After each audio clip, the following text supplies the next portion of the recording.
Hi, it's Dr. Danyo from North Atlanta Hair Restoration. I'm here with Nick today. Thank He you. he has been kind to kind of share his story and what a story he's got, both from the hair restoration side, but also kind of a life history side. And I really, really appreciate him telling his story. And Nick is about 9 months out, and we're going to show the kind of before pictures and after pictures, but he's 9 months out from doing some hair transplant up front on his Yeah. hairline and on the sides here. And I think you had a really easy post-op course, and you've Yep. been really happy. And I'll let you talk for a little bit. Yeah. Well, thank you. I'm Nick. I had a buddy who worked with you before, Sean, and Yeah. I mean, not gonna put Sean down, but he was in a lot worse shape than I was. And I was like, man, like, I had seen like before and afters of him, and I was just like, that is wild, like, and I was like, I got to get this guy's information, and I think the biggest thing would be like reviews, like, he was like, this guy just has no bad reviews. Like they're all like perfect. And Well, so I we was try like, now. yeah. And I was like, well, I got to go look for myself. And I remember going online and I was like, wait, like every review was just awesome. Which like, it makes sense. Cause like you guys are just great. And I appreciate that. so like, obviously I like, like I contacted you and, nothing about like I knew nothing about that you could even get a hair transplant, which was I think that's like the biggest part is just like the knowledge of knowing that it's out there. Yeah. And Well, you had like your hairdresser was like, no, man, you don't need this. yeah, no, like I went to my barber and I'm telling him, I'm like, hey, like, I have this cowlick, like a natural cowlick, which was right in the middle, and then I've had that since birth. And then I had the thinning on the sides. And he's like, nah, man, like you don't need this. Like you're fine. And like, like, of course I go get my operation. He's making fun of me and stuff. And then when I go back in after just like, like obviously like my first haircut, it was like, like right after the operation, probably like, maybe like a month and a half to 2 months out. And, but then like at the 6 month mark, he was like, what? He was like, that is insane. And I was like, I told you. And I was like, you should tell every one of your I mean, patients. you really didn't have a lot of pain afterwards. No. It was easy. No, it was super easy. Like, like the directions post-op are like, just fairly easy. Yeah. And that was a big thing is like, I didn't have to really do anything. I came here and like you guys just kind of made it really like turnkey. It's like, okay, hey, here.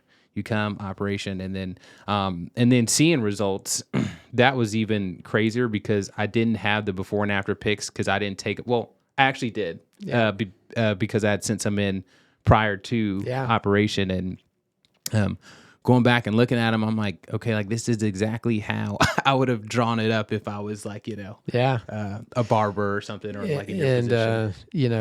I know you talked about the staff. I mean, we got a great staff here, and you love the day. Oh yeah. No, today was super easy. So I came back for just another little spot that I had because I'm getting married in May. Hey, and congrats. Thank you a lot. And no, I mean, I think it's true. Like, I got up, I was like, wait, I'm done already? Because, you just have a couple, like, like conversations about life and then it just kind of goes past. Well, I mean, one of the things that I really love about doing hair restoration is that I get to spend so much time with folks and you can connect. And really, I think we've had a great connection. Oh, yeah. Because, I mean, he actually has an amazing story apart from hair. Thank you. And, we talked before the podcast today. He said he wants to share that story because he wants to help other people. And I'm happy that you want to share it. Oh, yeah. I think it's incredible. And again, it's being able to spend time with people as a physician to kind of hear this story and be like, wow, this is awesome. So go ahead. Oh, yeah. What do you want me to dive into? Yeah, I mean, whatever you feel comfortable. Oh yeah, with, yeah. You're a transparent guy. Oh yeah, you've been through a lot. Oh yeah, no, I'm fairly transparent. So I guess I'll kind of start with I grew up and it's weird, like, I grew up fairly, had great bootstraps and had like, a great family. And growing up, I was, I was pretty like, like confident, like played sports, played football, knew everybody in my school, had like, like a brother and sister who had previously gone to school. So I didn't really have to really do much as far as like paving the way for myself. It was like, oh, Sure. hey, like, like you're like this person's little brother. And, so that part is, was like, like kind of all like panned out. But like, something that people don't talk about is, like I was just missing something, like, and, I like grew up like super insecure, just like, I was just like missing something. And I always tried to find just basically like, like where I fit in. Yeah. But And what you found was probably not what you wanted to find. yeah, no, like it like, so I played football. I got injured and, like, instantly started hanging out with the wrong crowd and like, like people that, weren't making the best like decisions and got into drugs. And, like, like obviously that started like, marijuana and, you're just like, oh, like I'm just hanging out doing this. And, but what it progressed to was heroin over. It's unbelievable. Yeah. And that lasted, I mean, from the age of 14, to, I got sober when I was 22 years old. And now I'm 31. So, Amen, brother. Amen. and That's awesome. But like, from the outside looking in, like, like you have these, like I had great parents. I had a great social life and stuff. Yeah. And, but it was just that little thing, that trigger. yeah. Like the thing inside that, that kind of went off. And then like, like I went astray for a while. Now, what are you doing kind of in your life now to kind of keep that demon at bay and then also help other people? Yeah. Well, I think the biggest part is that, now like my surroundings, like, like who I choose to be around. I really only like really hang out with sober people and, not saying that I don't have friends who are Now, just like, are you helping out people Oh, yeah. that are in this, in Oh, kind of yeah. the same predicament? Oh yeah, no, I'm constantly giving back and, whether that be through like, like volunteer work or even just like, like being an ear for people. I'm a big like advocate. Doing this podcast. Yeah. Yeah. Exactly. Yeah. Yeah. No, I'm a big advocate for just like, youth like recovery, you know, because I mean, it is a big deal. And, like, people just don't talk about it as much as I believe that they should, but hey. Yeah. Absolutely. Well, I come from a pain management background before getting to hair. So, there are just too many stories out there, especially of like younger kids, like high school age kids that get injured and maybe have surgery and then go on some pain medications to help with pain. Then it just triggers something, especially in a young mind, where people then get into that cycle of addiction. And the fact that you were able to really just kind of stop it, have a transformation in your life. And I really think the hair restoration is part of that transformation. You're getting married now. Oh yeah. And so this is like the second half of like recovery. Like, first was like finding like a higher power and like God and then like, like once I had that, like, it's like some of the promises, like everything else will just kind of fall into place. And, it was kind of weird with the hair stuff though. It's like, I didn't talk to someone.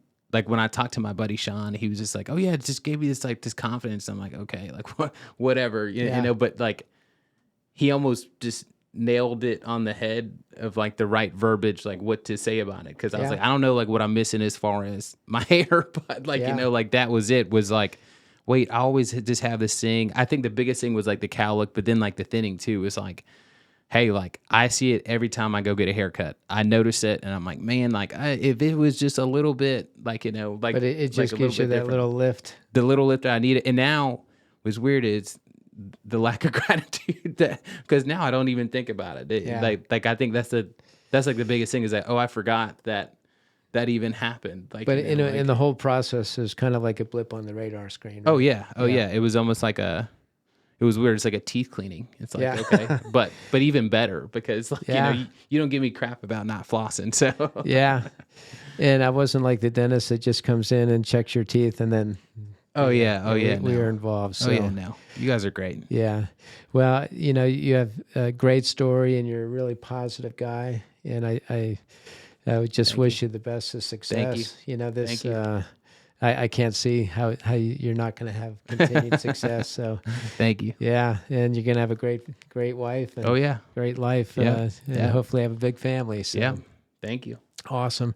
Well, do you have any closing words for people that, I mean, you can, for both, I mean, the hair aspect, but really, I mean, the addiction aspect, that story is just so awesome. Yeah. Well, I'll give you both. I'll give you one for the hair aspect and then one for like the addiction one. I'll do the hair one first. So, with the hair is, I was probably like one of those cases that like I wasn't losing all my hair, but like, like maybe potentially. And I was right there on the cusp of like doing it, but totally worth it. And just give it like I just give it a try. Like I mean, like this guy, like you're a smart guy. Like it's just cool. It's just cool. Like what you're able to do. It's almost like art. So that's what I'll say about the hair. Is just give it a try. Like if you're sitting like right there on the cusp, like call this guy and just go get yourself situated. Trust me, it will be just a lot better. And I wish I would have done it sooner, one. And then about the addiction stuff is, like, I understand, like, I'm a young adult, 31 years old. So, and there is a complete better life out there for you. And then you're able to do, like, cool things like this, but out there other than drugs and alcohol, and you can totally do it. Yeah. Yeah. And you feel like you need kind of a higher power to get this to the next level? Oh, yeah. No, I had to believe in, I mean, like when I was first getting sober, I think the main thing I would do is I would like wake up and like, like my counselor at the time, she was like, you should pray.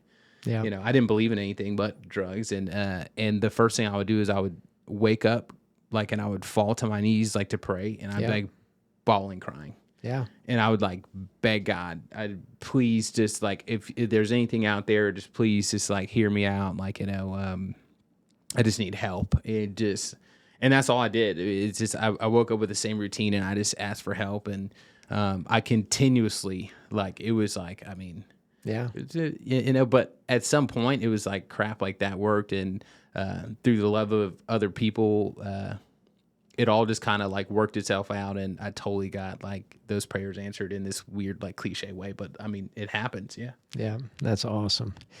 Well, look, Nick, I really appreciate you coming on board. Thank you guys again.